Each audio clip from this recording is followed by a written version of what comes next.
Hola, mi nombre es Alfredo Bermúdez, soy profesor investigador de la Universidad Autónoma de Baja California Sur, adscrito al Departamento Académico de Ingeniería en Pesquerías, donde tenemos la carrera de Ingeniería en Fuentes de Energía Renovable, de la cual soy actualmente el responsable, y también soy responsable del Programa Institucional de Energías Limpias en la universidad.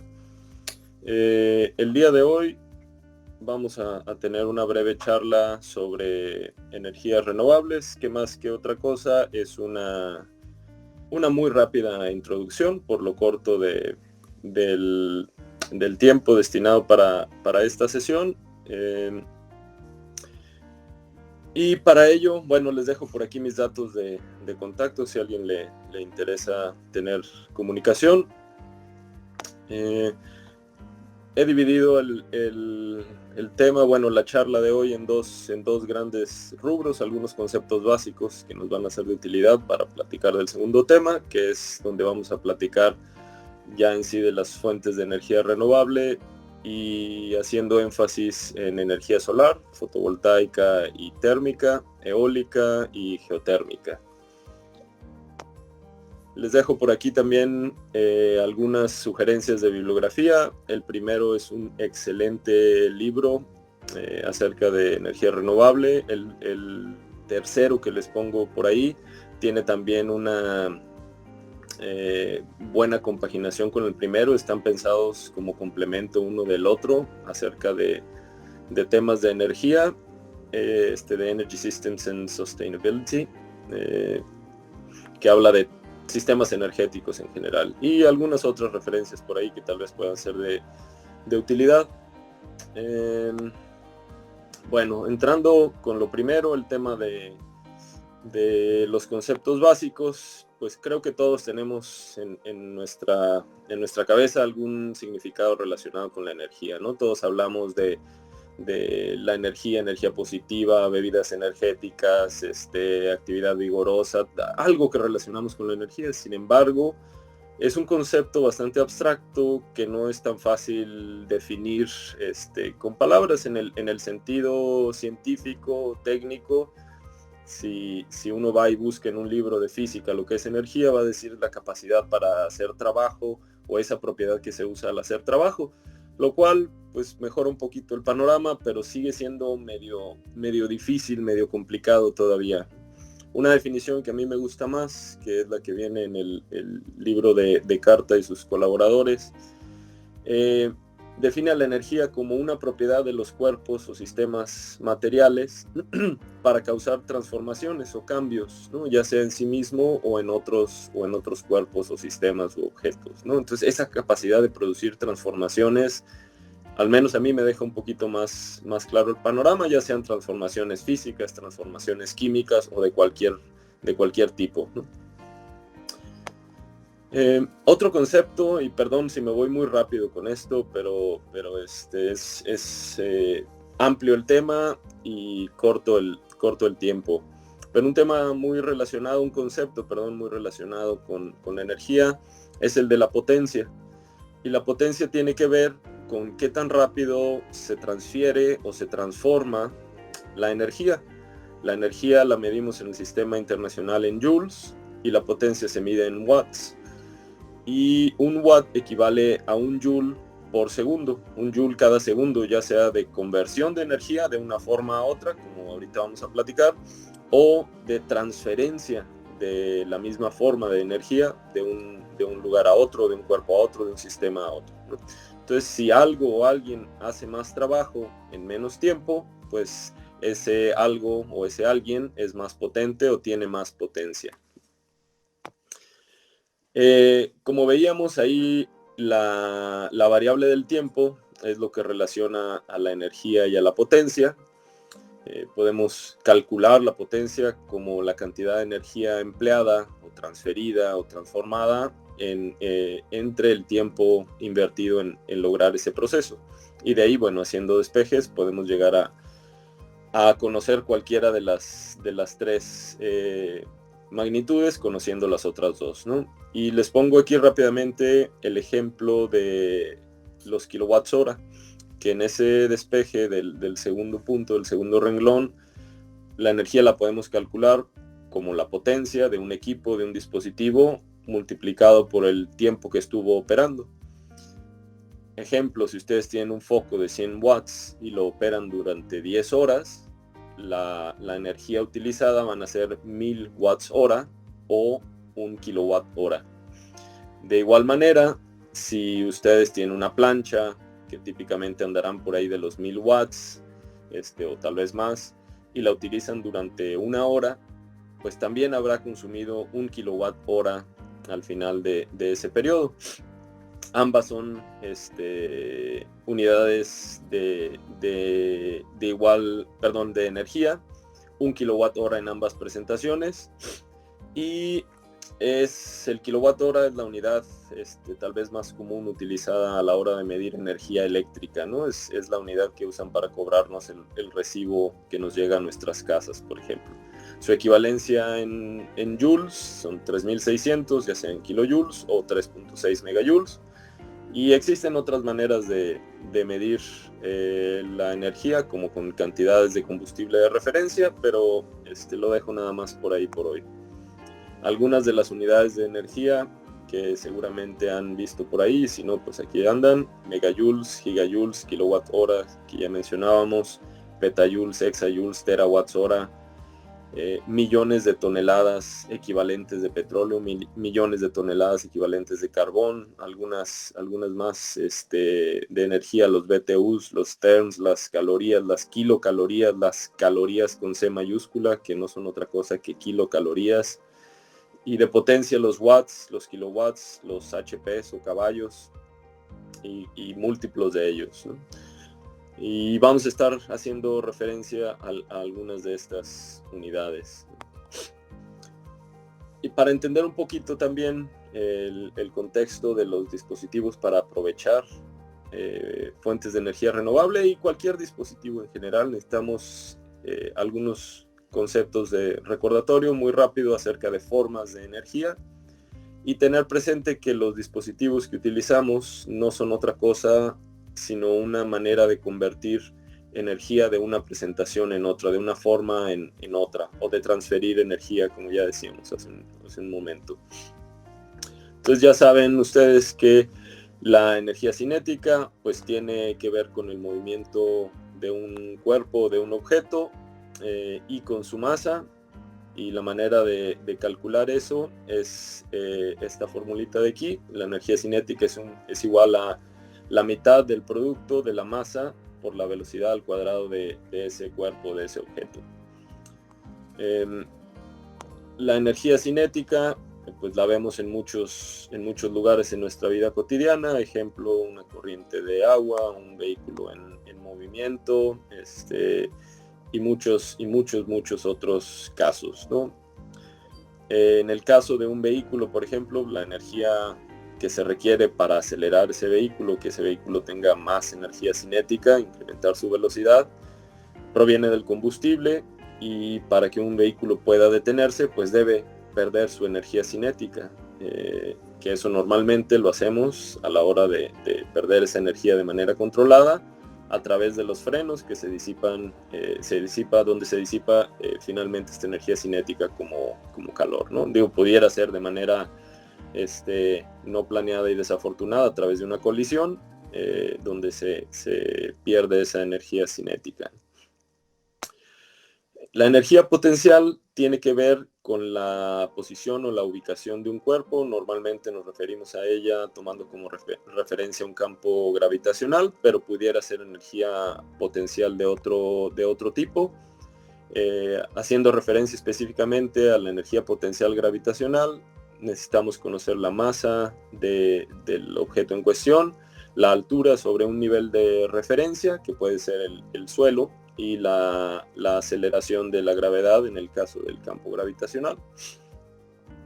Y la calculamos de esta manera, ¿no? La masa por la aceleración de la gravedad por la altura. Algunos ejemplos de esto que también implican energía potencial, no necesariamente en la dirección vertical y no necesariamente gravitacional. Puede ser un resorte comprimido, puede ser un gas comprimido también, Y aquí quiero mencionar que a la suma de la energía cinética más la potencial se le llama energía mecánica. Y les dejo, por si les interesa, aquí un pequeño ejercicio donde viene un niño en una patineta. La masa del niño con la patineta son 60 kilogramos, la velocidad a la que viene en el punto 1 es de 8 metros sobre segundo, y el ejercicio aquí es tratar de calcular la energía potencial, que es PE, la energía cinética, que es KE, la energía mecánica, que es ME, la velocidad y la altura para todos los puntos.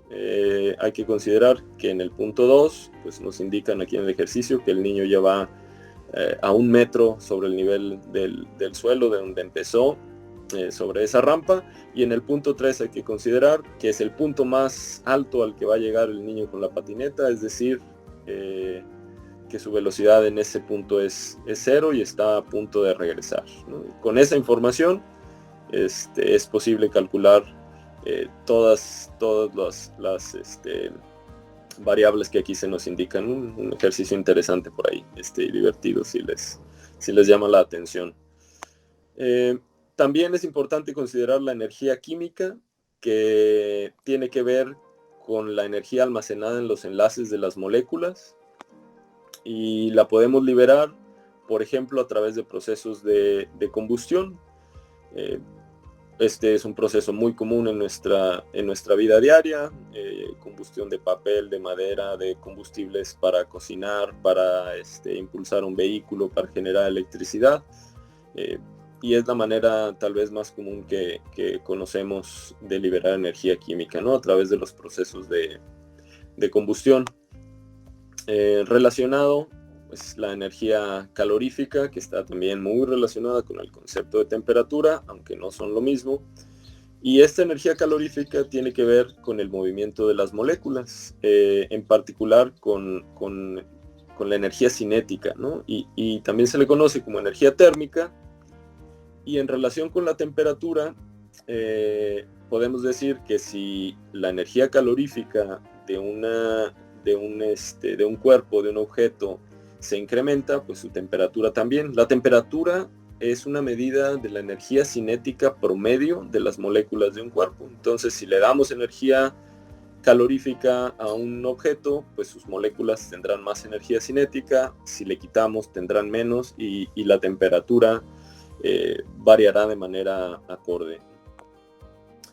Otra forma de energía es la energía nuclear, que tiene que ver con la energía que mantiene unido al núcleo atómico. Sabemos que, cuando menos, sin meternos en mucho detalle, en el núcleo atómico hay protones y neutrones, y podemos liberar, de hecho sabemos cómo liberar algo de esa energía de manera controlada a través de procesos en los cuales dividimos núcleos atómicos, sobre todo núcleos atómicos grandes de elementos con número atómico grande, como el uranio, donde esos núcleos los bombardeamos con neutrones. En esta animación el neutrón es la partícula azul que impacta sobre el núcleo, da origen a 2 núcleos más ligeros, pero también a 3 neutrones más, y cada uno de esos neutrones puede ir a impactar en otro núcleo, por ejemplo de uranio, y esto pues da origen a lo que conocemos como reacción en cadena, ¿no? Otra manera otra presentación de energía nuclear es lo inverso, combinar núcleos, ¿no? Y ese proceso se conoce como fusión. Donde los dividimos, se conoce como fisión. Y el proceso de fusión es el que tiene lugar en el Sol y que da origen a la radiación electromagnética que recibimos, por ejemplo, en la Tierra como luz, ¿no? Otra forma de energía, muy rápido también, la energía eléctrica, que tiene que ver con el flujo ordenado de electrones. Los electrones se están moviendo todo el tiempo, pero bajo ciertas condiciones podemos lograr que esos electrones se muevan en una dirección preferente, y entonces tenemos una corriente eléctrica, ¿no? Podemos también decir de la electricidad que es una forma de energía de alta calidad que puede transformarse fácil y eficientemente en otras formas de energía como movimiento, como calor, como sonido, por ejemplo. Y también es importante notar que la electricidad en sí no es la forma final que queremos, sino más bien es una forma intermedia que nos permite hacer el vínculo entre la forma de energía original, vamos a decir la energía química contenida en un combustible, y lo que en realidad queremos hacer, que pudiera ser, no sé, operar un taladro en nuestras casas, ¿no? Entonces la electricidad nos permite hacer el vínculo entre la energía química del combustible y la energía cinética que tendrá ese taladro cuando la broca esté girando, ¿no? No es la electricidad en sí lo que muchas veces nos interesa. Y la energía eléctrica también, bueno, cada vez más de los procesos y dispositivos que tenemos en nuestras vidas están pasando por un proceso de electrificación. El transporte es un muy buen ejemplo de algo de lo que está sucediendo en estos momentos alrededor de nosotros. Cada vez vemos más vehículos eléctricos. Podemos hablar también de energía potencial eléctrica, que tiene que ver ya no con un campo gravitacional, sino con un campo eléctrico. Y también de potencia eléctrica, ¿no? Y esto es importante. El producto de la corriente por el voltaje nos da potencia eléctrica. Si es corriente directa, corriente alterna, tendríamos que hacer algunos pequeños ajustes, pero en general la corriente por el voltaje nos da potencia eléctrica. Una forma más de energía es la electromagnética. Ya mencionábamos hace un momento al hablar de la energía nuclear. Lo que emite el Sol, por ejemplo, es radiación electromagnética que viaja a través del espacio pues en todas direcciones. A nosotros nos toca una fracción muy muy pequeña de toda esa energía que el Sol irradia en todas direcciones. Y dependiendo de las características de esa o esas radiaciones, pues tiene comportamientos o propiedades o impactos diferentes, ¿no? Y por la característica me refiero principalmente a la longitud de onda. Una buena parte de la radiación electromagnética que recibimos del Sol aquí en la Tierra está en la parte del espectro electromagnético al que llamamos visible, que no es otra cosa que la porción del espectro electromagnético a la cual los sensores que tenemos nosotros en nuestra cara, nuestros ojos, son sensibles, ¿no? Es la radiación que nuestros ojos pueden detectar, ¿no? Y bueno, y la radiación electromagnética que viene del Sol, pues tiene un rango bastante amplio de longitudes de onda. Como ustedes recordarán, en el espectro electromagnético pues, cubre desde las ondas de radio hasta los rayos gamma con varios puntos intermedios. Lo que caracteriza a estos tipos de radiaciones, vamos a decir, es la longitud de onda o la frecuencia. La longitud de onda, por cierto, representada normalmente con la letra griega lambda. Y pues distintas partes del espectro electromagnético son aprovechadas por nosotros, por los seres humanos, para actividades diversas, ¿no? Creo que todos estamos familiarizados con los rayos X, las ondas de radio, las microondas y sus aplicaciones. Y quiero notar en este diagrama, que es un poquito diferente, que la parte visible del espectro, en la ilustración anterior no era tan fácil de ver, pero la parte visible del espectro es muy pequeñita. Es apenas de un rango que va como de los 300 a los 700 nanómetros aproximadamente, ¿no? 300, 400 en el extremo inferior, que es por donde están los violetas, y en el extremo superior, por ahí de los 700 nanómetros, pues está el rojo, ¿no? Entonces, ¿qué es esta partecita que está por aquí? Estoy intentando hacer algunas anotaciones. Bueno, si continuamos con esto, mencioné muy rápido algunas formas de energía, vamos a regresar a eso. Otro concepto muy importante por aquí es el de la primera ley de la termodinámica, que tiene que ver con la conservación de la energía. Entonces, sabemos todos que la energía no se crea, no se destruye, solo cambia de una presentación a otra. Y es importante, muy importante, recordar que en una transformación de energía, la cantidad total permanece constante. ¿Qué quiere decir esto? Por ejemplo, si vamos a pensar en un proceso de generación de electricidad, tenemos una central eléctrica que quema algún combustible, pudiera ser combustóleo para que nos resulte un poco familiar a nuestro contexto. De lo que entra a esta central eléctrica como energía química a través del combustible, pues una parte de ello va a salir como energía útil, como electricidad. Vamos a ponerle que entraran 100 unidades de energía por aquí y obtendríamos típicamente, dependiendo del proceso que se lleve a cabo, si es un ciclo combinado, una turbina de gas, una termoeléctrica convencional, una planta de combustión interna, pues van a tener distintos porcentajes de eficiencia, pero en un proceso termoeléctrico tal vez andemos por ahí de 35 unidades por cada 100 que ingresan, ¿no? Y el resto, las restantes 65 unidades, pues son pérdidas y se pierden como calor y se liberan a los alrededores, ¿no? Pero lo importante que se debe notar aquí es que entraron 100 y salieron también 100 unidades de energía, nada más que en distinta presentación.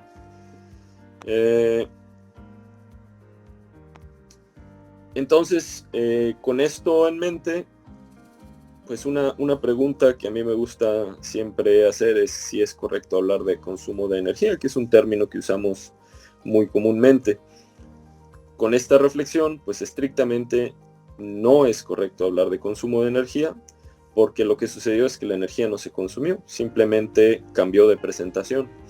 Lo que sí se consumió fue el combustible, lo que sea que haya ingresado ahí, combustóleo, carbón, la gasolina de un vehículo, incluso la manzana que se pueda comer uno. La energía no desapareció, el vehículo que la llevaba sí. Pero es un término que usamos muy comúnmente, el consumo de energía, lo vamos a seguir usando incluso en esta charla, pero quería dejar eso claro por ahí. Y algo muy, muy, muy importante que transmitir dentro de este concepto de la conservación de la energía, quiero ilustrarlo a través del siguiente ejemplo, ¿no? Vamos a pensar que estamos nosotros leyendo un libro, y para leer un libro ya es de noche, necesitamos iluminación artificial y vamos a pensar, tenemos el libro por aquí y queremos leer y necesitamos una unidad de iluminación sobre ese libro, ¿no? Para poder tener esa unidad de iluminación en el libro, pues de la luminaria o de la lámpara que estemos usando, probablemente vamos a necesitar 2 unidades, una para que ilumine justamente sobre el libro y seguramente iluminará alrededor de lo que tengamos ahí, ¿no? No solamente sobre el libro, entonces va a haber otra unidad de energía luminosa que no incidirá directamente sobre el libro. Entonces, para que podamos tener una sobre el libro, en la dirección más o menos del libro, tendrán que venir 2 unidades de energía. Y para que podamos tener 2 unidades de energía por ahí, tal vez de la lámpara necesitaron salir 3, porque también tenemos la pantalla y se ilumina en otras direcciones y se pierde, vamos a pensar, otra unidad de energía. Entonces, para que podamos tener una sobre nuestro libro, necesitamos que de la luminaria salgan 3. Y yéndonos otro pasito hacia atrás, vamos a ver, ¿no? Aquí dependiendo del tipo de foco o de luminaria que tengamos, pues van a haber unas proporciones diferentes. En este caso les pongo el ejemplo de un foco incandescente, donde típicamente como el 90% de la energía eléctrica que entra a ese foco termina como calor, no es de utilidad para nosotros para leer un libro.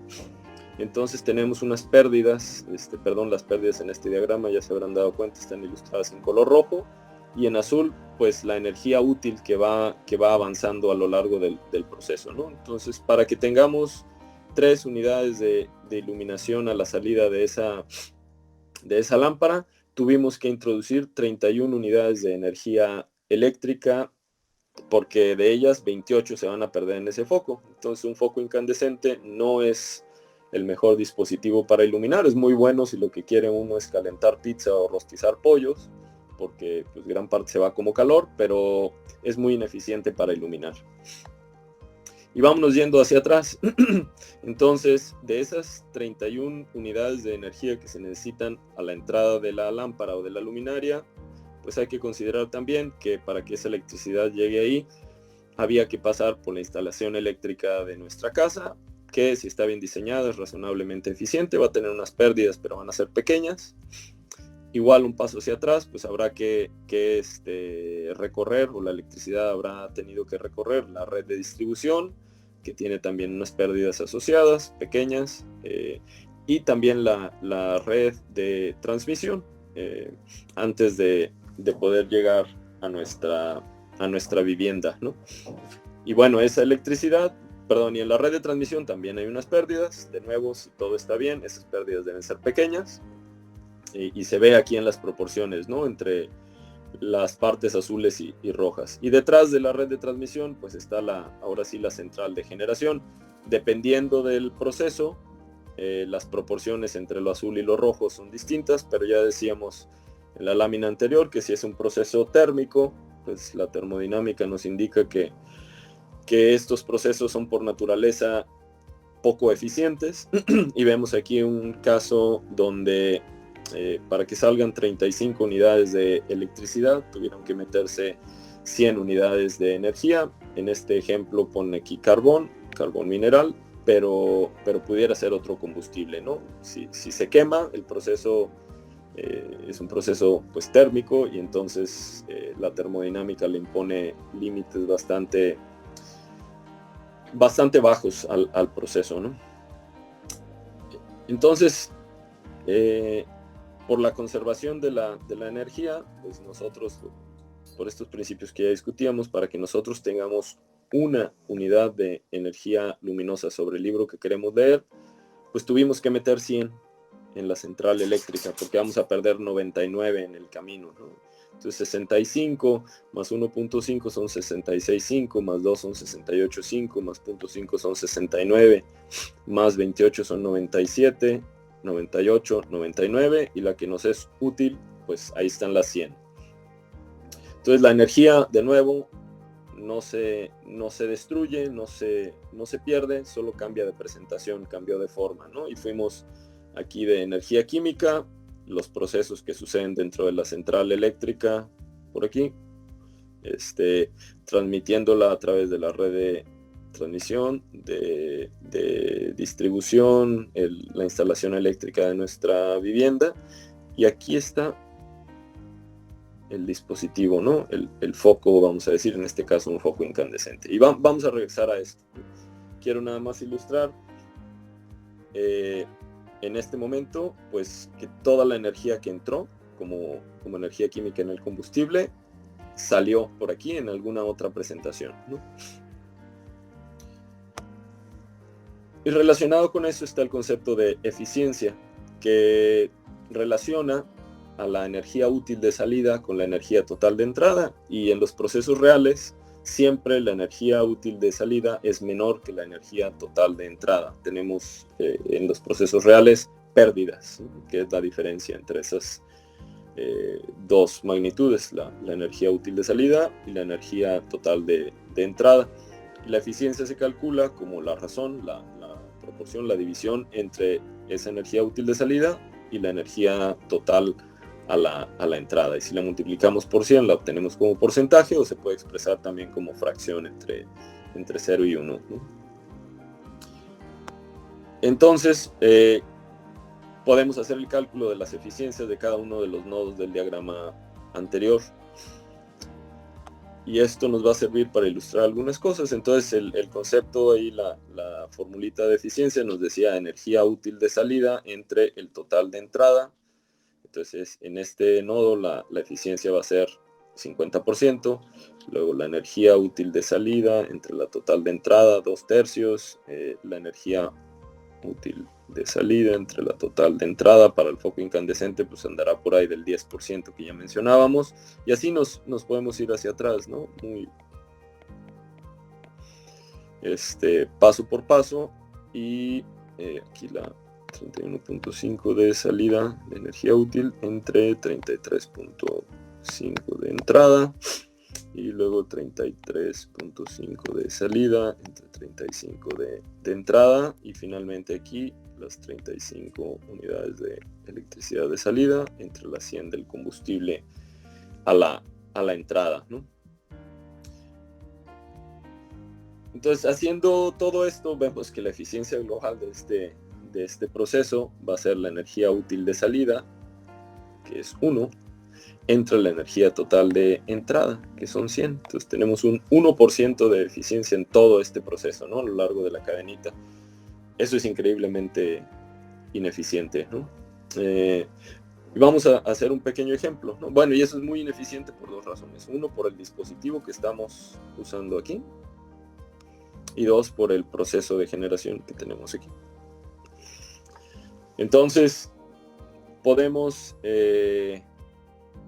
hacer algunas modificaciones, unos calculitos, y multiplicando las eficiencias de todos estos procesos, como están en serie, debemos llegar a este mismo valor, ¿no? Si multiplicáramos todos estos valores que están aquí, nos debería dar lo mismo, ¿no? 35 se cancela, 33.5 se cancela, 31, 35, 31, el 3 con el 3, el 2 con el 2, y finalmente lo único que nos queda es 1 entre 100, que es la eficiencia global de este proceso, ¿no? Pero, ¿qué pasaría si en vez de utilizar aquí un foco incandescente, utilizáramos un foco LED? Vamos a ver, les enseño un comparativo rápidamente por aquí de las proporciones entre energía luminosa y energía térmica para algunas tecnologías de iluminación. Tenemos en el extremo de la izquierda pues a un foco incandescente donde pues de la energía eléctrica que entra, como 10% sale como luz y como 90% como calor, ¿no? De nuevo, esto es útil si lo que se quiere es calentar, pero si lo que se quiere iluminar, pues es una tecnología muy ineficiente para hacerlo. En el otro extremo tenemos a la iluminación LED, que cada vez se vuelve más común, ¿no? Donde los porcentajes se invierten. Aproximadamente el 90% de la electricidad que entra a un foco LED se convierte en luz y solamente un 10% termina como calor. Eso pues es mucho mejor que la situación anterior. Entonces, con esto en mente vamos a regresar al diagrama anterior y pensar que si aquí, en vez de tener un foco incandescente, tuviéramos un foco LED, pues los porcentajes cambiarían, ¿no? Ya no sería, para tener 3 unidades a la salida, ya no necesitaríamos 31 a la entrada, simplemente pues el 3 sería el 90%, y entonces a la entrada necesitaríamos solo 3.3, ¿no? Ya no necesitaríamos los 31 que teníamos ahí. Y si mantuviéramos los porcentajes de eficiencia en los nodos anteriores, que todos estos aquí y aquí andan arriba del 90%, y nos vamos hacia atrás, considerando todavía el mismo proceso de generación de electricidad por este lado, estos 3.3 unidades de energía que necesitan ingresar como electricidad al foco se convierten al final de la cadena en 11. Solamente 11 aquí, porque nosotros cambiamos un foco acá, ¿no? Porque la cantidad de energía al pasar por toda esa cadenita, yéndonos hacia atrás, se multiplican las eficiencias de todos los procesos. Entonces se van van aumentando al irnos atrás en la cadena. Entonces el hecho de que nosotros cambiemos un foco en nuestra casa, por ejemplo, de un foco incandescente a un foco LED, pues tiene una reducción del 90% de la energía que tuvo que aproximadamente, ¿no? Del 90% que tuvo que ingresar. Eso quiere decir que va a salir 90% menos emisiones de contaminantes de esa central, y va a haber que gastar 90% menos dinero en combustible, ¿no? Entonces, este cambio de sustituir un dispositivo muy ineficiente por uno más eficiente en nuestras viviendas tiene un efecto enorme al inicio de la cadena. Lo que quiero decir, además de ilustrar el tema de la conservación de la energía, es que nosotros, cada uno de nosotros, como usuarios finales de energía, del tipo que sea, tenemos un gran impacto por medio de dos vías. Uno, de los dispositivos que seleccionamos para nuestros distintos fines y propósitos, el tipo de foco, el refrigerador, la lavadora, lo que sea que vayamos a utilizar, la eficiencia de combustible de nuestro vehículo. Por un lado, o sea, el dispositivo que seleccionamos, porque eso está completamente en nuestro control. Y dos, nuestro comportamiento, ¿no? Entonces, aunque sea un dispositivo muy eficiente como un foco LED, por ejemplo, si lo dejamos prendido todo el día, pues entonces nos vamos a convertir en derrochadores eficientes de energía, ¿no? Entonces es algo muy importante que me gustaría recalcar aquí y hacer también mención, aprovechando el ejemplo, a que la energía más barata y menos contaminante que existe es la que no se consume, ¿no? Entonces, lo mejor que podemos hacer cada uno de nosotros es consumir menos. En este caso, consumir menos energía, ¿no? Pero eso pudiera aplicarse a muchos otros rubros. Y es lo que podemos hacer nosotros como usuarios para tener un aire más limpio, por ejemplo, ¿no? Y contribuir menos a la situación del cambio climático. Ahorita vamos a platicar de ambas cosas, ¿no? Pero ese es el gran poder que tenemos nosotros como usuarios finales. Nosotros decidimos qué dispositivos usamos y cómo los usamos, nuestro comportamiento y nuestros hábitos. Y entonces, continuando con esta idea, pues los combustibles fósiles al día de hoy, pues tenemos mucho que agradecer, porque durante los últimos 200 años o un poquito más hemos tenido acceso a grandes cantidades de energía barata, vamos a decir, a través de los combustibles fósiles. Y entre los muchos beneficios que hemos derivado de ello, pues es el grado de avance que tiene nuestra sociedad pensada como humanidad al día de hoy. Y prueba de ello es que hoy estamos platicando a través de un dispositivo donde no tenemos que estar juntos, donde estamos intercambiando contenidos y escuchando una voz y viendo una pantalla, y podemos guardar alimentos en una caja que hace que no se echen a perder tan rápido.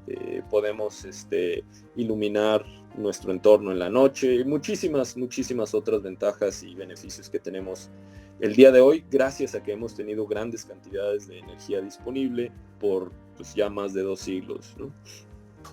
Pero nada es gratis en esta vida y todo tiene un costo. Y entre otras consecuencias, el uso de esos combustibles fósiles por tanto tiempo, pues han ocasionado, por mencionar algunas, contaminación del aire que tiene impactos en nuestra salud, en los ecosistemas, cosas como la lluvia ácida, el agotamiento de los recursos naturales, cambio climático.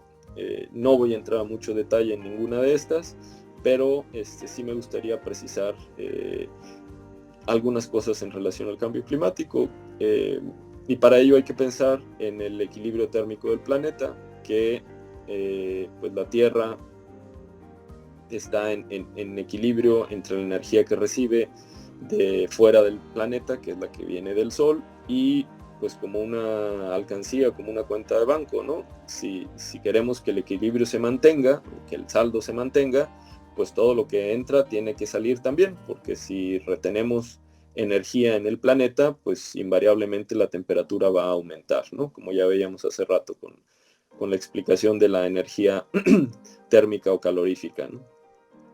Entonces esa energía, pues la Tierra la reirradia o la reemite hacia el espacio, nada más que en otra presentación, y para eso déjenme usar este este diagrama por aquí, que vamos a pensar que de cada 100 unidades que nos llegan afuera de la atmósfera del Sol, pues 31 vienen a pasear y se reflejan, y así como llegaron se van, ¿no? Esta energía de las 69 restantes, 20 se absorben en la atmósfera y 49 en la superficie, y eso da origen pues a un montón de procesos, ¿no? En la superficie, pensada como todo lo que sucede, ¿no? Fotosíntesis, calentamiento de cuerpos de agua, calor, no sé, todo lo que sucede da origen a los vientos, al ciclo del agua y a muchas otras cosas, ¿no? Y no me voy a quedar mucho tiempo en esta lámina, es muy interesante y hay muchas cosas que se pueden ilustrar aquí, pero bueno, de estas 100 unidades que llegan de energía del Sol, pues deben salir también 100, ¿no? La Tierra absorbe estas 49 directamente, y tiene que reemitir, pero ya no emite el mismo tipo de radiación, nos llega radiación de onda corta a través de la atmósfera, y nosotros como planeta emitimos radiación infrarroja. Sucede que la atmósfera deja pasar la mayor parte de estas radiaciones, pero no es transparente a estas radiaciones, ¿no? Entonces los gases compuestos en la atmósfera absorben buena parte de esta energía que la Tierra emite, y a su vez no se la pueden quedar, la tienen que reemitir. Una parte la emiten hacia el espacio, pero otra parte muy importante la emiten hacia la Tierra, ¿no? Entonces esto que está por aquí, pudiéramos verlo de manera muy resumida como el efecto invernadero, que existe de manera natural por los componentes que tenemos en la atmósfera. Y nada más como ejercicio, 57 más 12 son 69, más 31 son 100, y entonces lo que sale, o lo que debería de salir, es igual a lo que entra, ¿no? Para mantener el equilibrio térmico.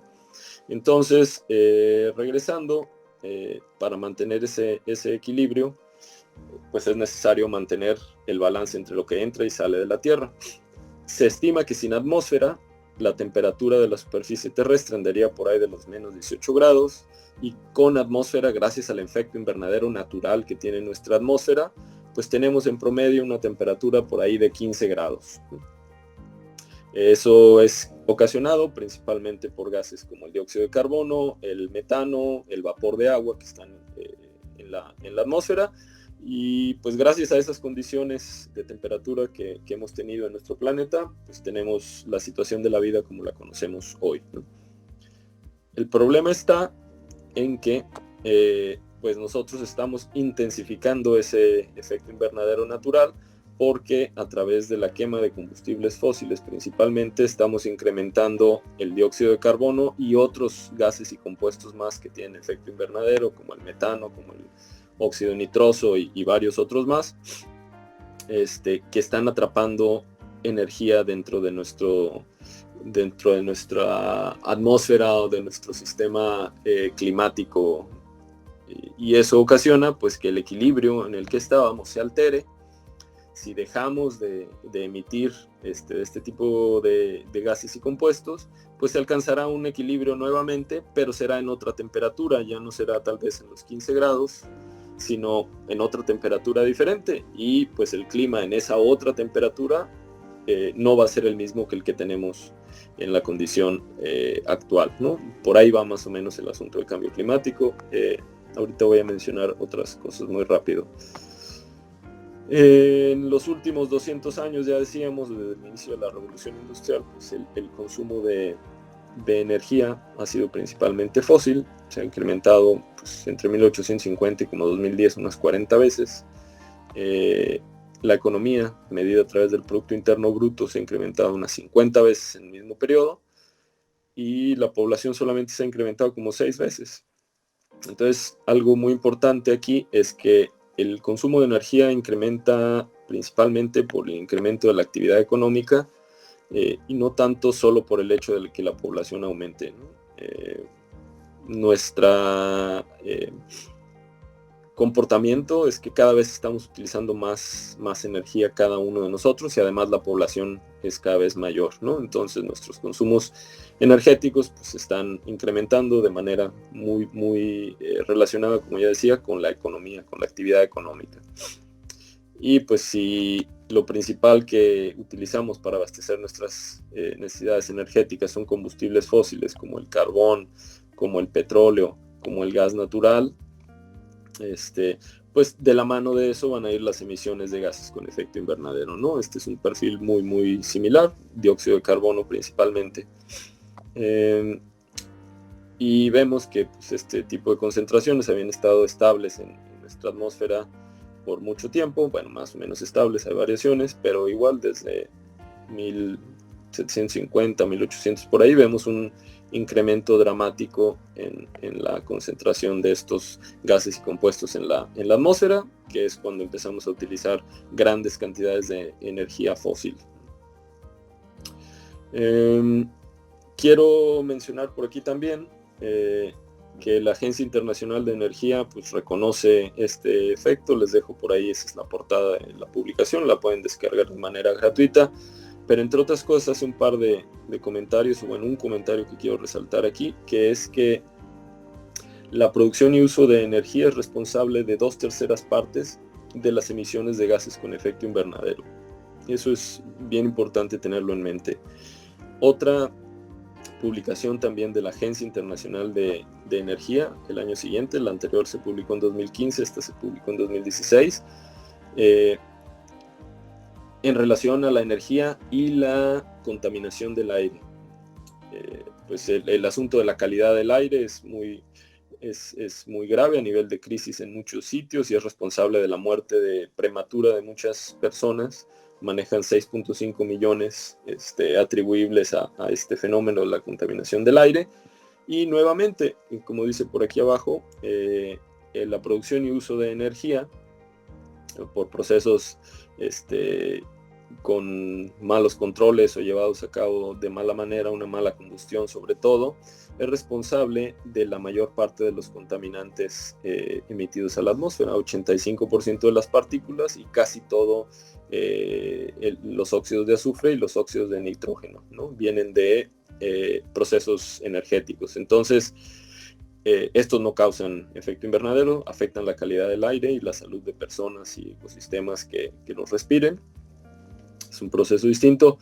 Y también la ONU reconoce la importancia de la energía entre los objetivos de desarrollo sostenible. El 7 tiene que ver con energía asequible y no contaminante y menciona 3, vamos a decir, metas, ¿no? Acceso universal a servicios energéticos, incrementar la proporción de energía renovable y mejorar la eficiencia energética, ¿no? de los procesos y usos que tenemos. No voy a profundizar en eso, pero bueno, todo este contexto es para llegar al por qué son importantes las fuentes de energía renovable. Hay muchos efectos y muchas cuestiones que discutir, pero creo que esto subraya o resalta la importancia de por qué movernos a fuentes de energía bajas o nulas en emisiones de carbono y cuanto antes posible. Y ahí, bueno, este concepto de renovable, sustentable y alternativo, incluso limpio, que los usamos como si fueran sinónimos, son cosas diferentes, son conceptos diferentes. Si gustan, en otro momento podemos platicarlos, pero no es sinónimo, ¿no? Lo alternativo es todo lo que sea alternativo a los combustibles fósiles. Ahí van las renovables y la nuclear, por ejemplo. Las renovables lo vamos a platicar ahorita, pero tienen que ver con los fenómenos principalmente que suceden, los flujos de energía disponibles en la naturaleza, y la sustentabilidad tiene que ver con cómo usamos un recurso, ¿no? Aunque sea renovable, puede ser aprovechado de manera no sustentable. Y el asunto de ser limpio o no, pues tiene que ver con un criterio que al día de hoy tiene que ver con emisiones de gases con efecto invernadero.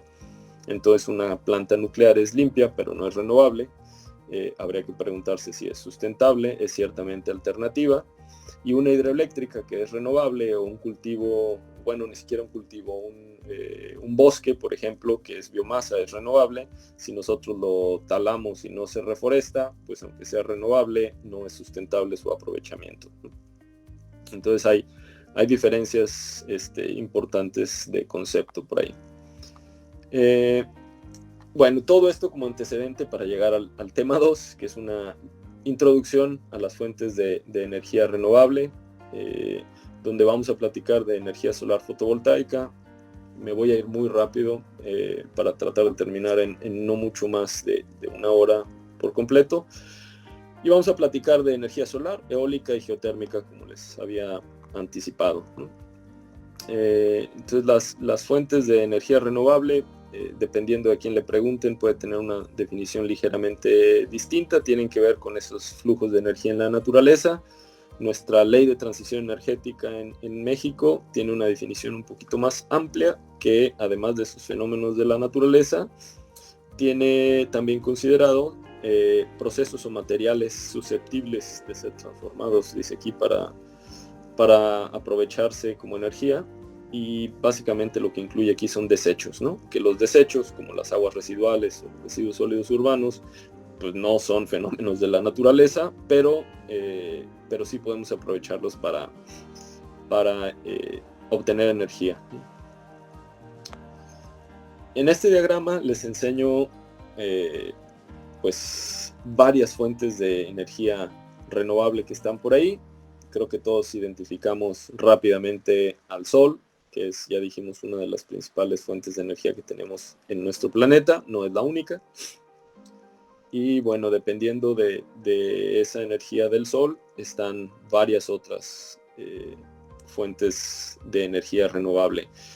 Tenemos al viento, por acá, a las mareas, perdón, no a las mareas, a las olas y las corrientes en el mar, que son procesos para transportar energía de unos sitios a otros en el planeta. Tenemos el ciclo del agua, que también es movido por el sol y que finalmente lo pudiéramos aprovechar en esquemas hidroeléctricos. La fotosíntesis, que también aprovecha energía solar. Y entonces muchas de las fuentes de energía renovable, no todas, provienen del sol o tienen su origen en la energía, en la radiación electromagnética que nos llega a la Tierra desde el sol. Otras, como la energía geotérmica, que tiene que ver con el calor que está dentro de la Tierra, no tienen su origen en el sol. Y también las mareas, que tienen más bien que ver con la interacción gravitacional entre la Tierra y la Luna. El sol juega un poquito, pero es mucho mayor el papel de la Luna. Podemos entonces clasificar a las fuentes de energía que tenemos disponible en la Tierra en cuatro grandes tipos o cuatro grandes rubros, que son los núcleos atómicos, energía nuclear,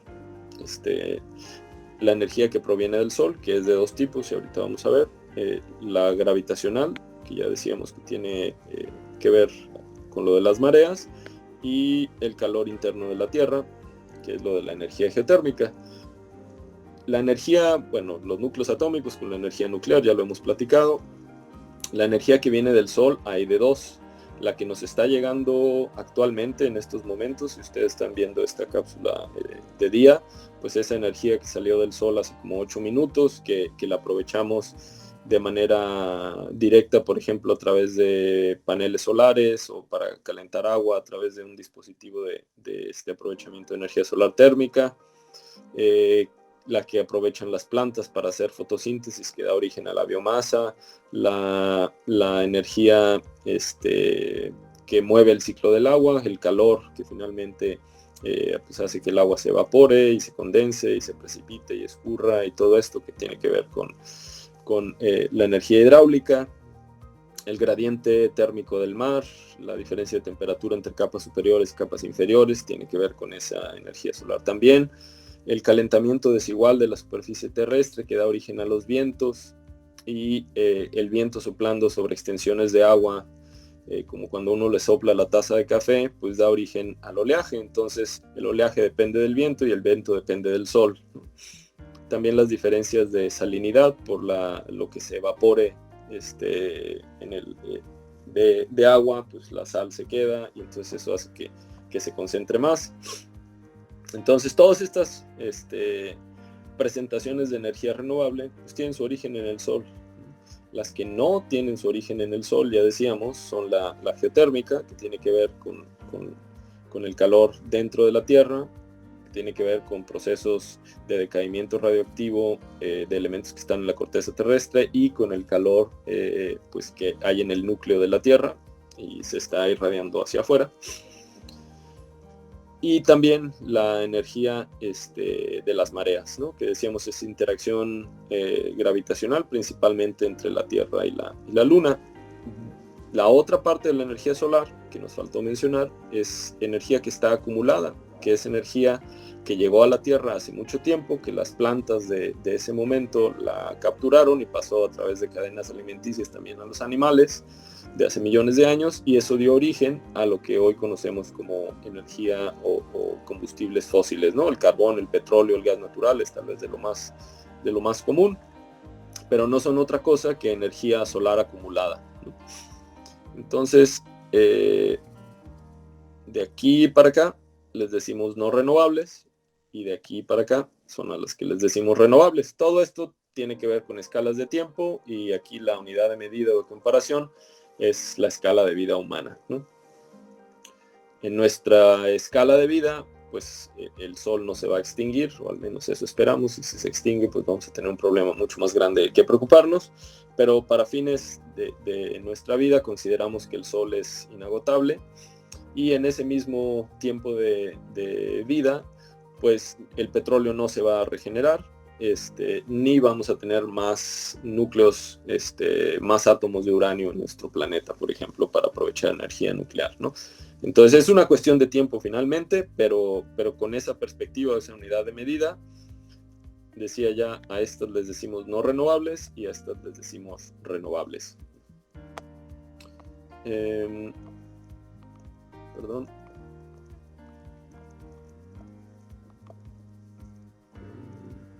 Ya mencionamos todo esto.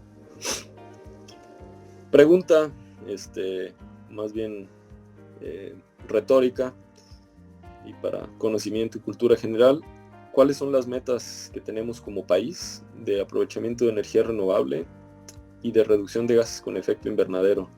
Sería interesante hacer un resumen por ahí de unas 500 palabras, ¿no? Sobre todo por todas las discusiones que están sucediendo a nivel nacional en estos días.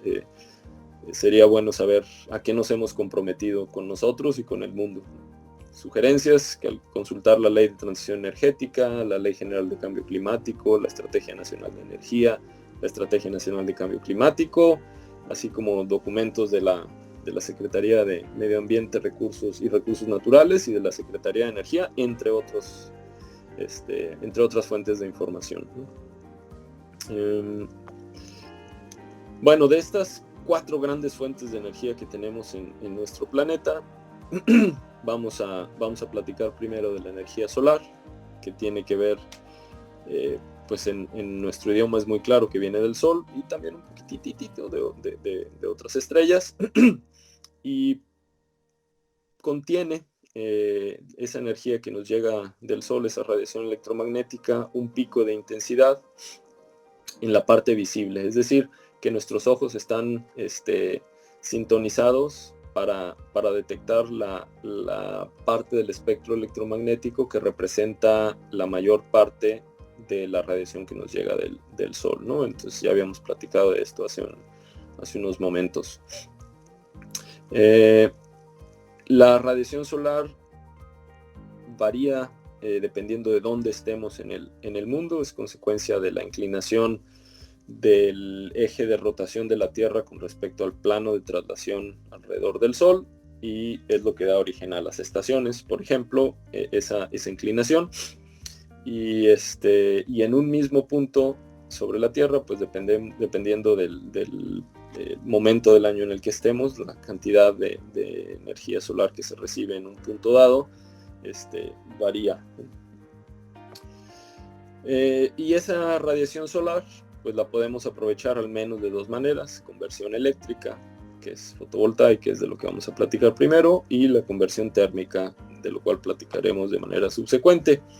Tenemos pues un poquito más de 150 años, bueno, ya casi 200, con estas cuestiones del efecto fotovoltaico, desde Edmund Becquerel, en los 1830 y algo, 39 por ahí, que se da cuenta de este efecto fotovoltaico en unas soluciones con las que estaba trabajando. No me voy a ir en detalle con cada uno de estos sucesos, pero llegamos hasta antesito de los 60, cuando se empiezan a usar celdas solares ya en la versión en que las conocemos hoy, en aplicaciones espaciales primero por su costo y por las necesidades energéticas y la disponibilidad en el espacio. No hay mucho de dónde tomar energía, y con el paso del tiempo pues esas aplicaciones las hemos venido viendo de manera cada vez más común aquí en la Tierra, ¿no? En aplicaciones del día a día. Lo que hace una celda solar, que también se le llama dispositivos fotovoltaicos, es los fotones que nos llegan de la radiación del sol interactúan con los electrones de un material para nuestros fines del día de hoy. No voy a entrar mucho en detalle de cómo funciona una celda solar, pero lo más común, el material más común al día de hoy para hacer celdas solares es el silicio. Hay algunas consideraciones que hacer por ahí en la tabla periódica, pero este silicio está constituido por dos capas, una capa a la que le llamamos P y otra capa a la que le llamamos de tipo N. Y bueno, cuando hacemos que la radiación solar, estas rayitas que llegan y representan la radiación solar, interactúan con los electrones del material alrededor de la unión entre el material N y el material P, o el silicio N y el silicio P. Si tienen suficiente energía esos fotones, que depende de la longitud de onda de la radiación, pues pueden ocasionar ese efecto, ¿no? Donde se produzca una corriente eléctrica. Las celdas solares producen corriente directa. Los electrones fluyen en una sola dirección. Para usarla en nuestras casas, por ejemplo, donde lo que tenemos es corriente alterna, pues hay que hacer algunas transformaciones para pasar de corriente directa a corriente alterna. Pero bueno, el chiste de las celdas fotovoltaicas es esa unión entre el silicio N y el silicio P. Los electrones que interactúan con un fotón que tiene suficiente energía hacen que los electrones se puedan mover rápidamente. El silicio está en el grupo 4A, tiene 4 electrones en su capa de valencia, y lo que le da esa característica N o P son unos dopantes. Le metemos unas impurezas. Para hacer silicio N se le pone normalmente fósforo, que tiene 5 electrones en su capa de valencia, y para hacer tipo P se le pone boro, que tiene 3 electrones, ¿no? en esa capa de valencia. Entonces eso le imparte propiedades distintas al silicio, unas impurezas en pequeñas cantidades por ahí, pero suficiente para ocasionar este efecto. Y lo que pasa es que los electrones en la capa de valencia reciben energía de un fotón, y si ese fotón tiene suficiente energía, estos electrones en la capa de valencia llevan a otro nivel de energía. Este es un eje de energía aquí, y si tienen suficiente energía van a estar en la banda de conducción, van a tener suficiente energía para conducir electricidad, se van a poder mover libremente, ¿no? Si no tiene suficiente energía el fotón, no puede estar aquí en zonas intermedias y se regresa a la capa de valencia, ¿no? Esto está cuantizado, o estás aquí o estás acá, pero no puedes estar en puntos intermedios. Entonces, no toda la radiación produce el efecto fotovoltaico, tiene que ser radiación de energía suficiente para que el electrón llegue de la capa de valencia en nivel de energía a la de conducción. Y es el equivalente, digamos así, un ejemplo muy simplista, a tener vehículos estacionados, vamos a decir, al lado de una calle, y ahí no se pueden mover. Para que se puedan mover necesitan moverse pues a la calle, que es lo que sería equivalente a la banda de conducción, ¿no? Donde los vehículos sí se pueden mover, o donde los electrones sí se pueden mover, ¿no?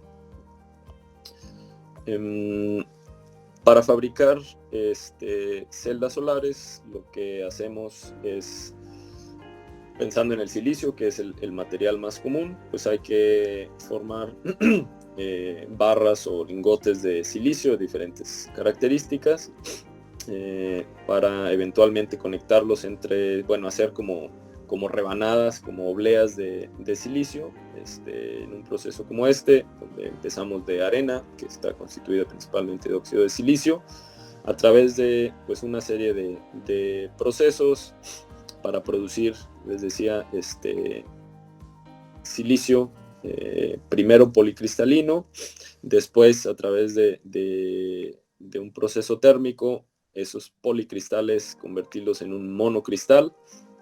Si queremos silicio monocristalino, los dos tienen sus ventajas y desventajas. Luego hacemos obleas, unas rebanadas de ese silicio, de ese lingote de silicio.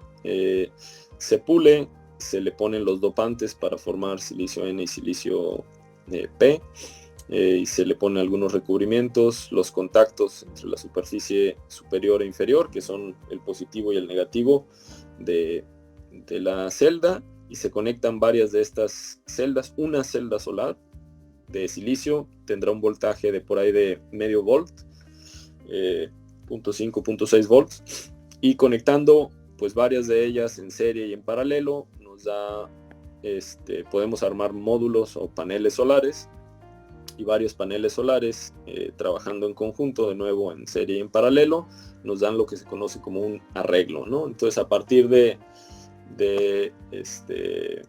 celdas solares formamos módulos o paneles, y a partir de ello formamos arreglos, y puede ser tan grandes como se desee, ¿no? Es una de las ventajas de la energía, del aprovechamiento de los dispositivos de aprovechamiento de energía solar fotovoltaica, es que son modulares y pueden servir para prender la calculadora con unas celditas muy pequeñas, o para abastecer toda una ciudad, ¿no? Con suficientes módulos. Les dejo por aquí unos videos si quieren ver el proceso de fabricación. El silicio no es el único material, ya mencionábamos que hay otros, el titanio, óxidos de titanio, el telururo de cadmio, el diselenuro de cobre indio, el arsenuro de galio, y otros materiales más. Las aplicaciones, en lugares remotos, creo que todos los hemos visto, en faros, en boyas, en los satélites que ya mencionábamos, en sitios que estén fuera de la red eléctrica, o incluso en cargadores. Pero la aplicación principal ya hoy en día es en aprovechamientos de sistemas que estén conectados a la red eléctrica, que es donde más electricidad se utiliza, ¿no?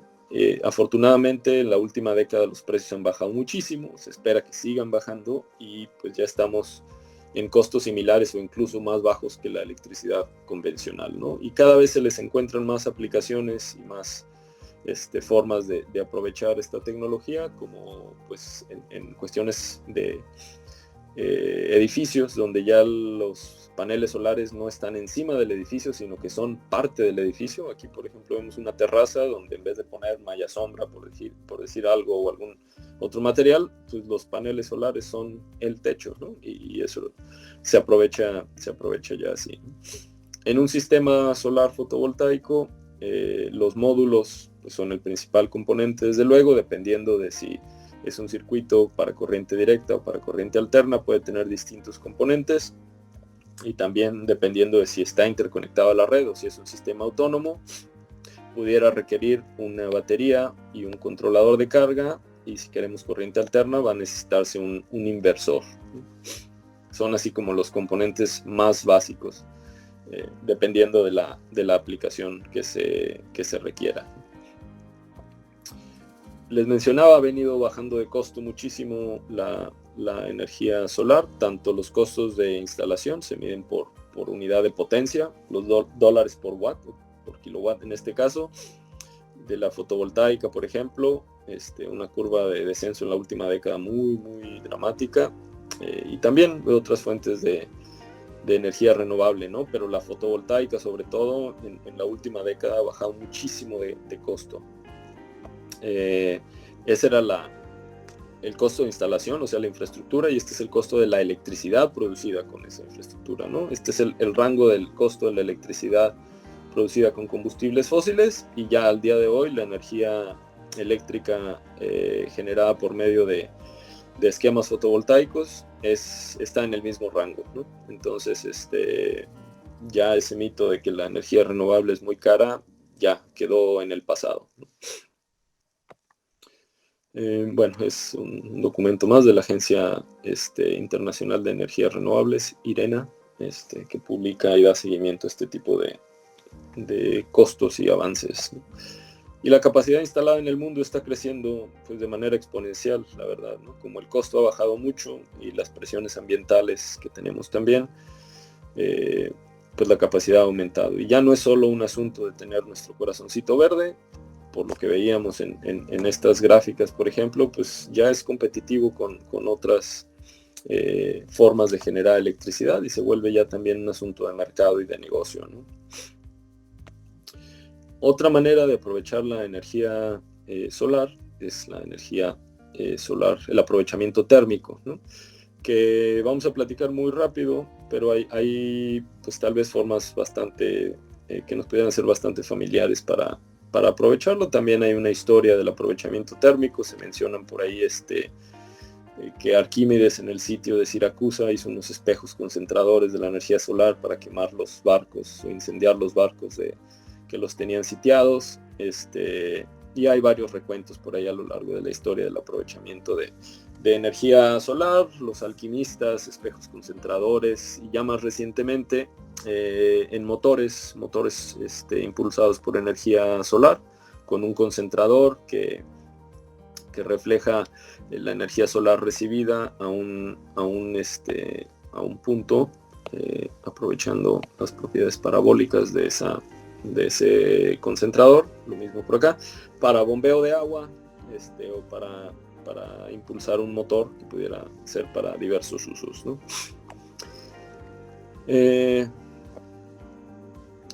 Es importante recordar que cuando la radiación electromagnética incide sobre un objeto pueden pasar tres cosas, ¿no? Puede suceder que esa radiación se refleje y pues, no interactúe, se vaya. Puede suceder que se transmita a través del material y tampoco interactúe, simplemente pasa por ahí.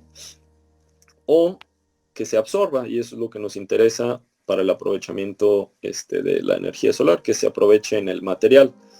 De toda la radiación incidente, entonces lo que quisiéramos es que se absorbiera la mayor cantidad, ¿no? A diferencia de una ventana, tal vez, donde quisiéramos que haya una proporción importante del componente que se transmite, o en un espejo donde lo que queremos es que se refleje, ¿no?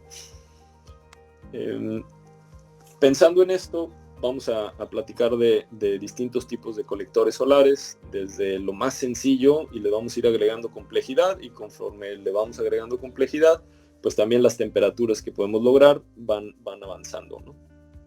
Entonces lo más sencillo pudiera ser algo tan básico como una manguera enrollada. Creo que todos nos ha sucedido que si dejamos la manguera en el suelo, le abrimos a la llave, más de uno nos hemos llevado una quemada por ahí, ¿no? Entonces son colectores muy muy sencillos, incluso nuestro techo, ¿no? El techo de nuestras casas pues, funciona como un colector solar que se está calentando todo el día.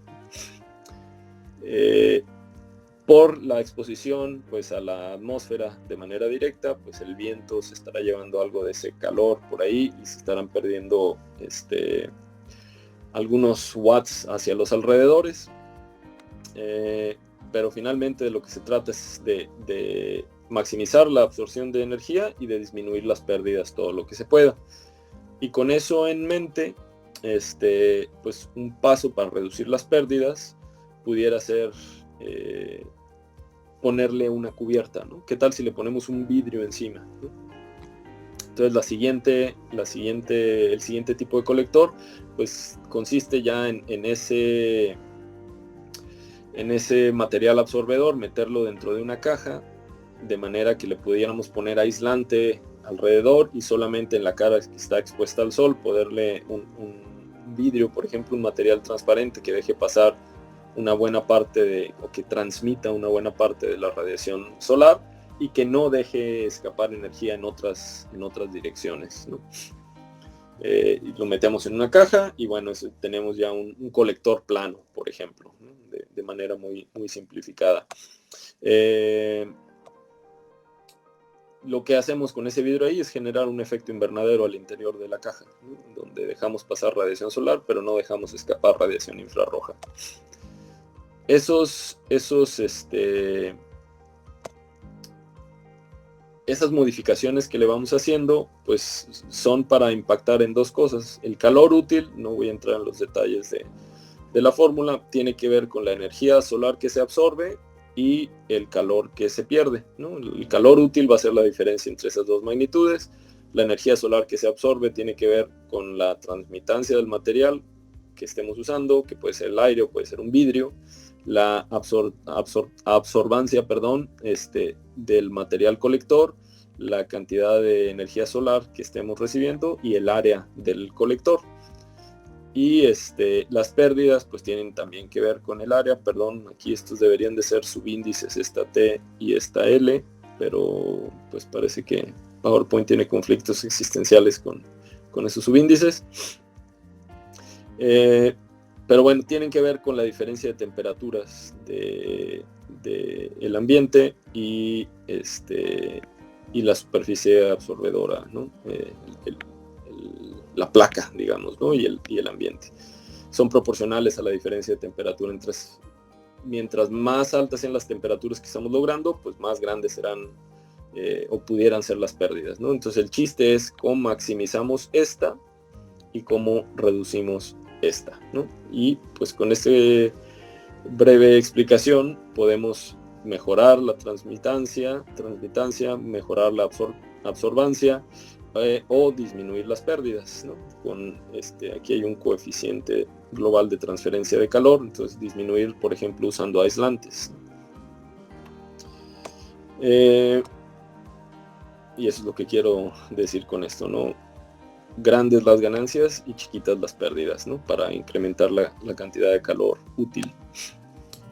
Entonces ya vimos el ponerle un vidrio como un primer paso o un recubrimiento, y todavía mejor que poner un vidrio es poner dos y hacer un sándwich con un gas allá adentro, que puede ser aire o puede ser algún otro gas que permita que pase la radiación solar.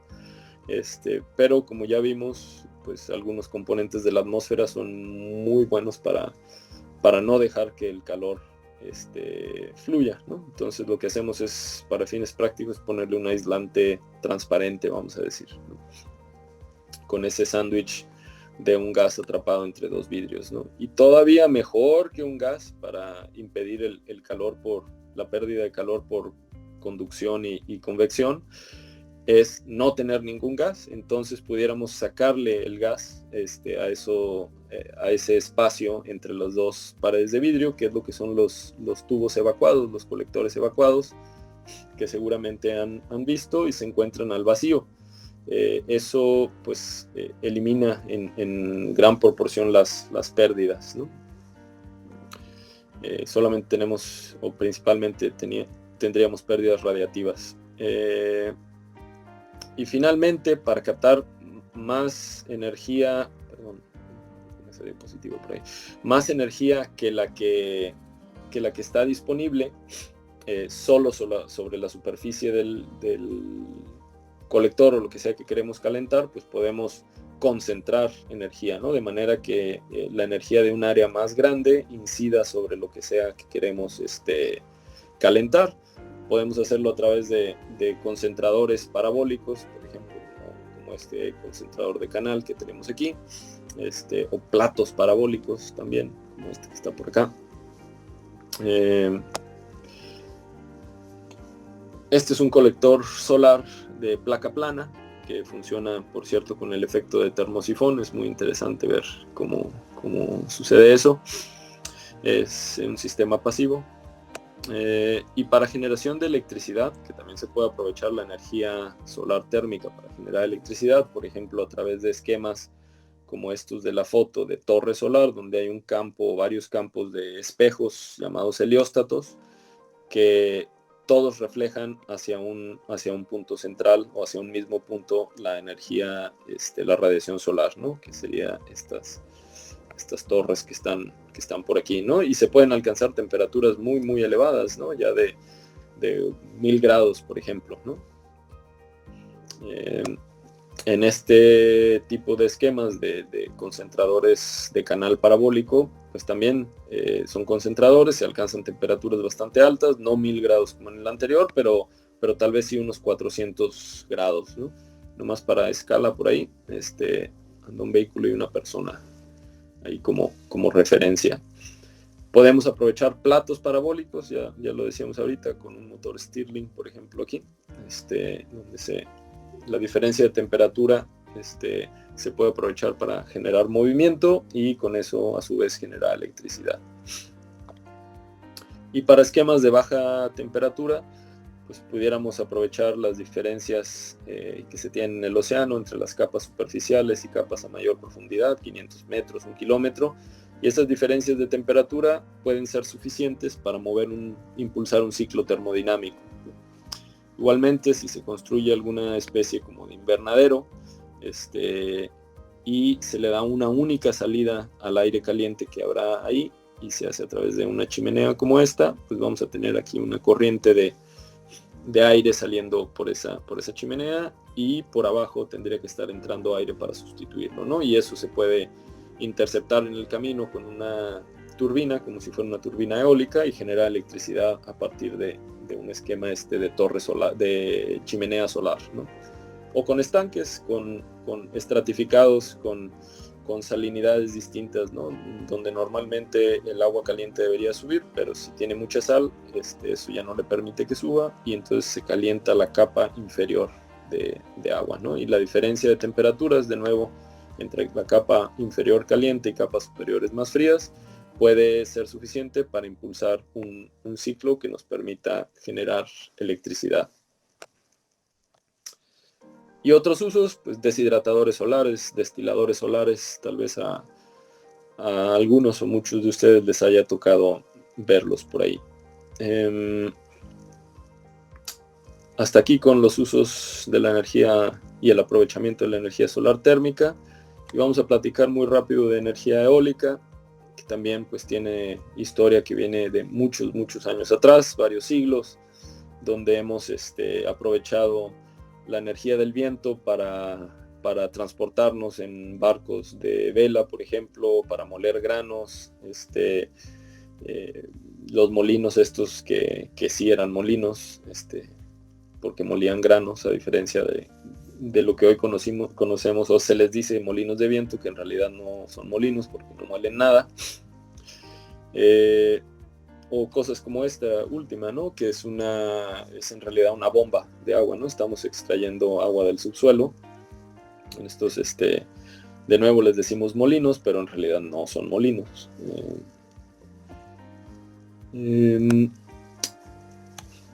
Las turbinas eólicas o aerogeneradores, el aprovechamiento de la energía del viento para generar electricidad, pues tiene sus primeros intentos a finales del siglo XIX, que es cuando tuvimos en ese siglo, en los 1800, el entendimiento suficiente de la energía eléctrica para saber cómo generar electricidad.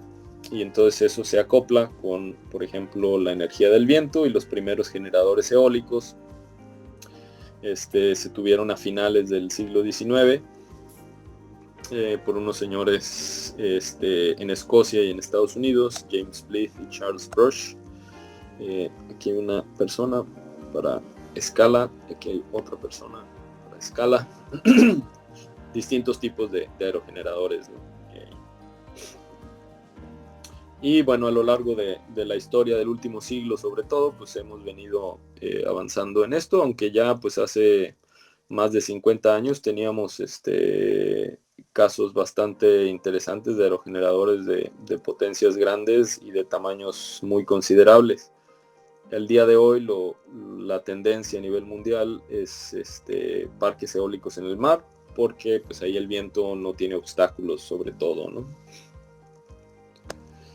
Hay que recordar que el Sol da origen al viento por las diferencias de calentamiento en la superficie terrestre, y para igualar esas diferencias, pues se da el movimiento de masas de aire de un lugar a otro, y a ese aire en movimiento le decimos viento. Hay distintos tipos de patrones, locales, regionales y globales, que no vamos a platicar en detalle, pero algo de lo que es importante considerar es que pues, finalmente los patrones globales de viento transportan energía de los trópicos, que es donde más radiación solar se recibe, hacia latitudes más lejanas del Ecuador. Y hay sitios donde el viento es muy constante y donde pues como producto de eso todos los árboles están peinaditos para el mismo lado, ¿no? Hay varios sitios de estos que seguramente conocemos. Y para poder aprovechar la energía del viento, pues hay que conocer un poco, hay que realizar mediciones y a partir de esas mediciones generar estadísticas. Este es un ejemplo para las estadísticas en el aeropuerto de La Paz, en el mes de mayo, por ejemplo, o ya en promedio anual, ¿no? Y esto lo que nos indica es que tenemos vientos principalmente del noroeste y noroeste, que son los nortes tal vez que les decimos, que suceden en invierno, y también viento de la dirección del sur, ¿no? En las otras direcciones casi no tenemos viento en general. Y esto determina pues en qué dirección debe estar la pista para el despegue y el aterrizaje en el aeropuerto.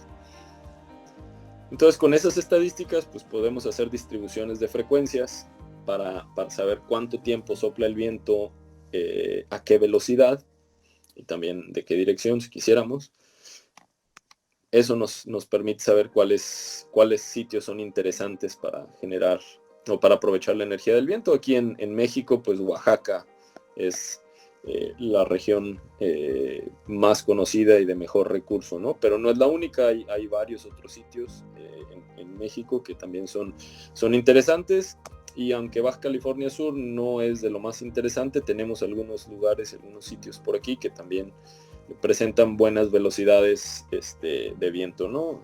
Ejemplo aquí cercano a nosotros, pues es este corredor que se hace entre pues la zona donde termina la Sierra de la Gigante, que viene del norte, y también las sierras que vienen por acá del sur, y se hace aquí como un embudo, como un venturi.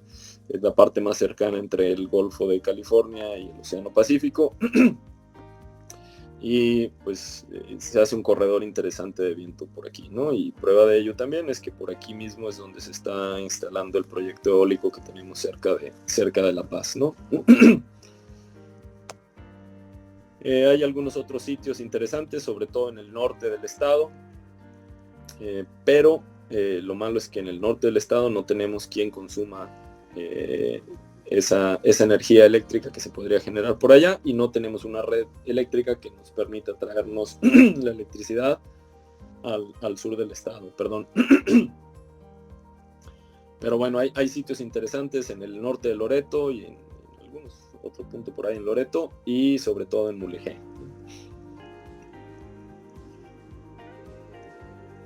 Los aerogeneradores, si ustedes conocen un poquito el tema, cada vez se han ido haciendo más grandes, son cada vez de mayor tamaño, comparado con algunas estructuras de referencia, pues ya los aerogeneradores ya actuales andarán por arriba de los 10, 12 hasta 15 megawatts de potencia, y pues a alturas muy considerables, ¿no? Donde el rotor, el centro, el eje del aerogenerador pues puede estar arriba de 100 metros, y ya considerando la longitud de las aspas, arriba de los 200 metros, incluso algunos de ellos, ¿no? ¿Y por qué tan altos? Pues simplemente porque la velocidad del viento varía con la altura. Mientras más arriba nos vayamos, menos es el efecto de los obstáculos y objetos que pudiéramos tener en la superficie, y mejor es la circulación del viento, hasta que llegamos a una cierta altura que se llama altura gradiente, donde después de eso pues ya no hay efecto del viento, de las rugosidad o de los obstáculos que pudiéramos tener en la superficie, ¿no? ¿Cómo se puede estimar la velocidad del viento? Una manera tal vez la más simple de estimar la variación de la velocidad del viento con la altura, es a través de esta ecuación que tenemos aquí, donde la relación de las velocidades a la altura 1 y la altura 2 está determinada por una exponencial, donde ese exponente o esa potencia A pues varía dependiendo de las condiciones nuevamente, pero un séptimo es un valor común que se utiliza por ahí, ¿no?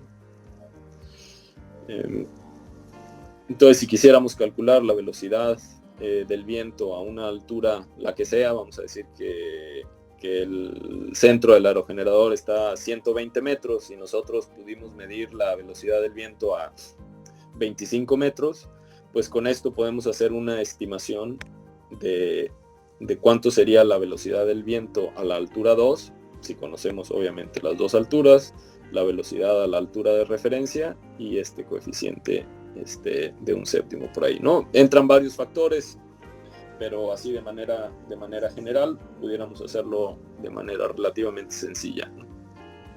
Para una primera estimación, un estimado grueso. Hay distintos tipos de aerogeneradores dependiendo de cuántas aspas o palas tengan. A los que tienen muchas, o sea que el área que describe la rotación de la turbina de viento está muy cubierta por aspas o palas, se le llama que tiene una alta solidez.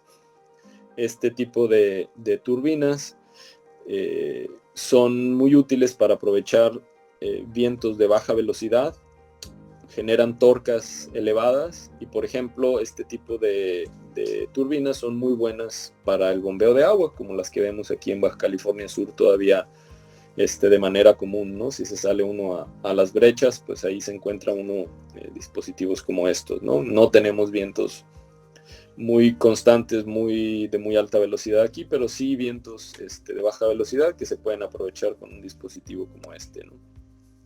En contraparte, el otro extremo tal vez, los dispositivos de baja solidez, o sea que del círculo o del área de barrido de las palas, solo un porcentaje pequeño está cubierto por las palas en sí. Eso sirve mejor para aprovechar vientos de mayor velocidad, donde lo que se necesita no es torca, sino lo que queremos es, por ejemplo, generar electricidad, ¿no?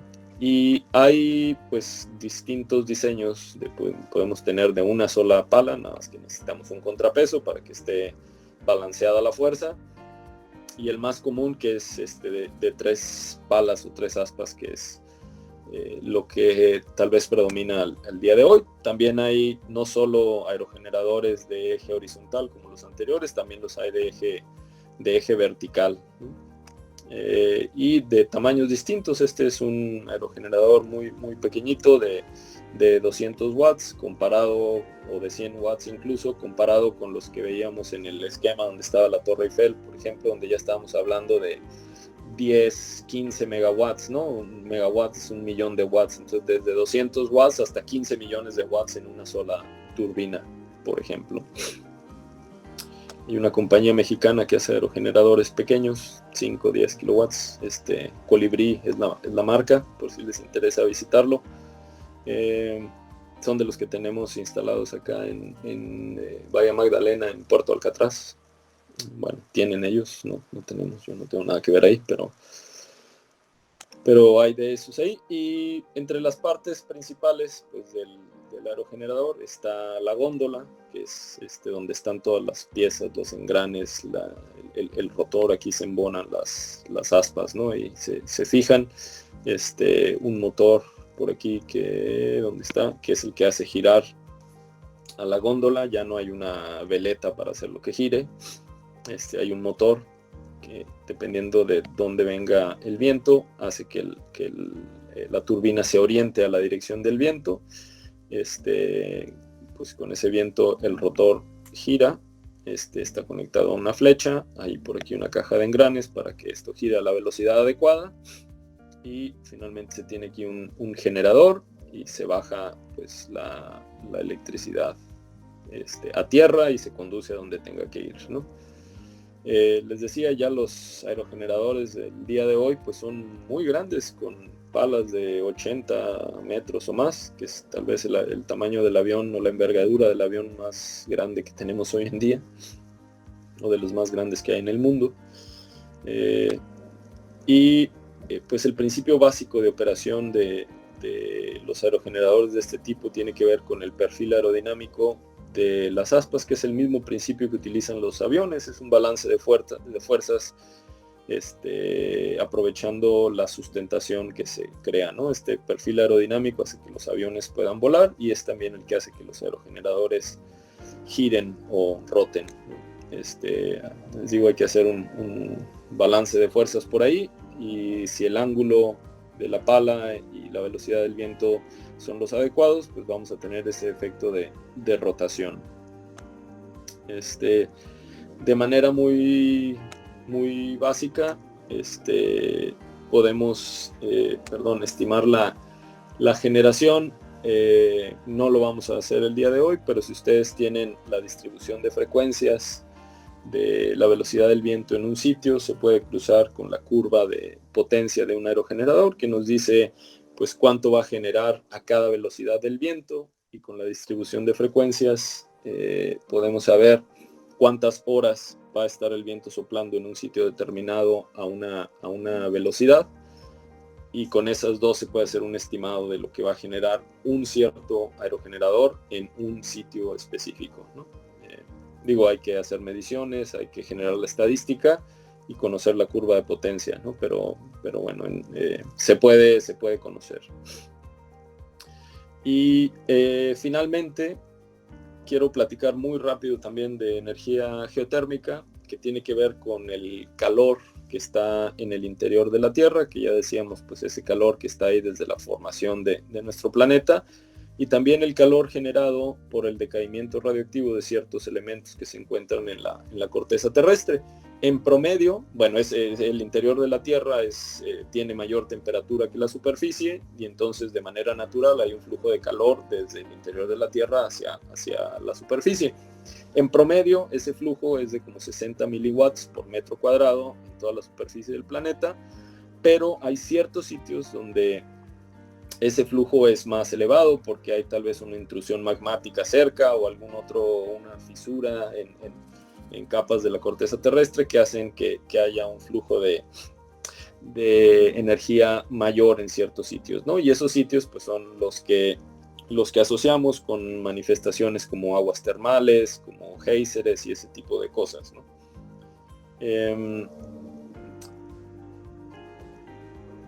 Bueno, esto ya lo comentábamos, distintas capas de la Tierra que son lo que da origen a ese calor: el núcleo interno, el núcleo externo, el manto superior e inferior, y la corteza, ¿no? Lo que está en la superficie.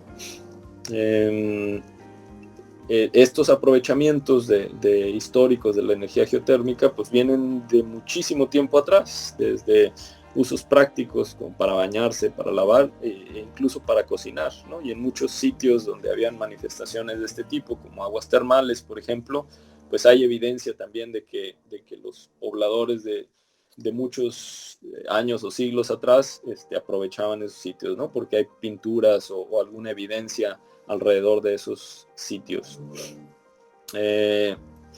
De manera ya más reciente, pues se ha venido aprovechando para usos más modernos, como calefacción, tanto pública como de invernaderos, o incluso calor de procesos industriales. Y en particular, pues también, y recreación también, aguas termales. Esto es en Islandia, y hay muchos lugares en el mundo donde hay manifestaciones de este tipo, ¿no? Géiseres, ya decíamos, lagunas de aguas de estas sulfurosas y otras cosas que se asocian a estas manifestaciones. Este es un sitio en Nueva Zelanda, al igual que estos pues estanques de lodo, ¿no? Que están burbujeando ahí por efecto de los gases y la temperatura.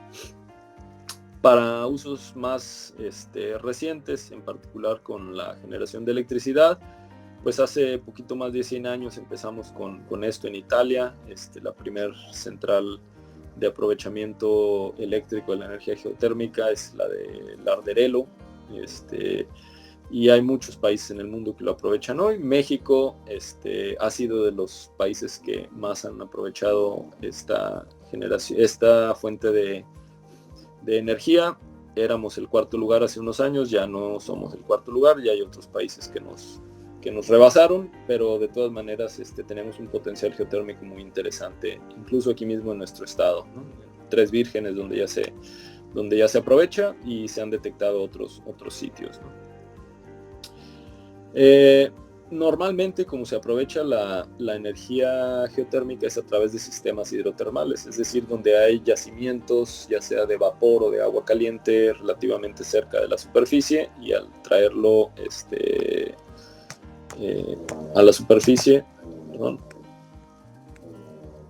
podemos aprovechar el vapor, o podemos separar el vapor si es una mezcla líquido sólido, y pues mandarlo a unas turbinas, ¿no? Que es lo más común, ¿no? Y quiero mencionar, antes de entrar tantito con lo de las turbinas, que es importante considerar que en esos sitios donde el flujo de calor es más elevado, vamos a decir que lo normal son los 60 miliwatts por metro cuadrado, en sitios interesantes pudiéramos llegar a los 300, pero si le sacamos energía a esos yacimientos más rápido de lo que se está regenerando, o de lo que ese flujo de calor está permitiéndole a ese acuífero, o a ese acuífero ahí, lo que estamos haciendo o estaríamos haciendo es minería de calor, ¿no? Porque le estaríamos sacando energía más rápido de lo que se recarga, ¿no? Entonces hay que tener eso ahí considerado, ¿no? Porque pudiera agotarse ese recurso si la velocidad de extracción es mayor que la velocidad de recarga.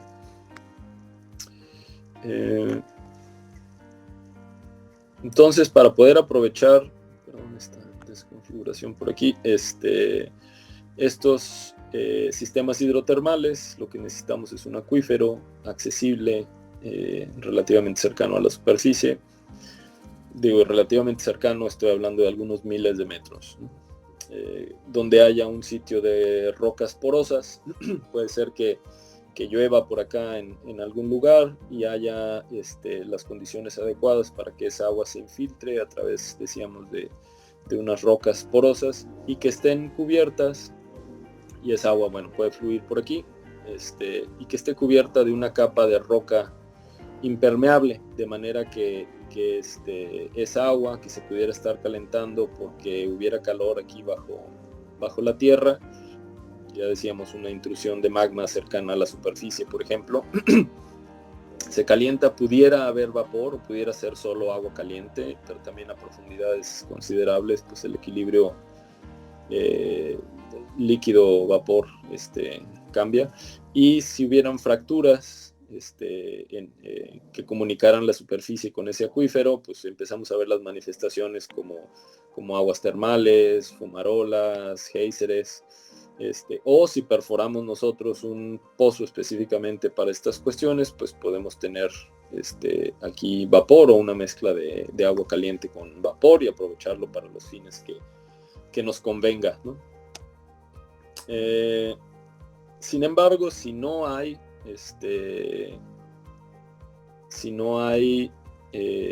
esa formación de un acuífero, hay otras maneras de aprovecharlo. Si solamente hubieran rocas calientes, y ahorita platicamos un poquito de eso, lo ideal es tener vapor seco, lo cual es un concepto medio extraño, pero vapor sin nada de agua, ¿no? Vapor sin ni una gotita de agua líquida, ¿no? Y eso se mete a una turbina que se acopla a un generador, o sea, el vapor hace girar la turbina que está acoplada a un generador, y ese movimiento del generador nos da como resultado electricidad. Lo más sencillo es descargar el vapor gastado, vamos a decir, a la atmósfera, pero es menos eficiente y vamos a necesitar pues mucho vapor. Por el contrario, si ese vapor lo volvemos a hacer líquido, o sea, lo condensamos, le quitamos energía, y como parte de la energía que le dio la turbina se condensa, y lo terminamos de condensar enfriándolo, podemos reinyectar esa agua a los acuíferos de la zona para que nos dure un poco más el yacimiento. Entonces se necesita menos vapor, es un proceso más eficiente, ¿no? Y se evitan así también problemas de que el suelo se pudiera empezar a hundir, ¿no? Por estarle quitando agua sin regresarla. Y otro tipo de esquemas son estos que les decía de rocas calientes. Todavía están en desarrollo este tipo de tecnología, pero si hay rocas calientes a profundidades accesibles sin agua, pues lo que se hace es llegar a las rocas calientes e inyectar agua y usar el agua inyectada como vehículo para sacar el calor de esas rocas calientes, ¿no? Igual que podría verse algo como esto, ¿no? Se producen esas fracturas por donde se inyecta agua fría y se le dan opciones de salida para subir a esa agua caliente o ese vapor. Y acá está el esquema de generación de electricidad. Aquí en Baja California Sur, pues ya mencionábamos, tenemos la central geotermoeléctrica Tres Vírgenes, allá en Mulegé, entre Santa Rosalía y San Ignacio. Es una planta de 10 megawatts, tiene 2 unidades de 5 megawatts. Esta es la zona donde está la unidad 2. Y bueno, hay otras centrales en el país, pero aquí en nuestro estado pues tenemos la posibilidad de aprovechar este recurso. Y con esto termino. Hay mucho más que seguir hablando, pero en este corto tiempo yo esperaba que fuera de 1 hora. Nos llevamos como 1 hora 45. Pues podemos seguir platicando en otra ocasión si es de interés. Les dejo por aquí unas preguntas de evaluación, preguntas muy sencillas de lo que hemos platicado. Y pues me despido, les dejé por ahí mis datos de contacto en la primera diapositiva, abermudez@waps.mx, si hay interés de seguir platicando de estos temas. Buen día.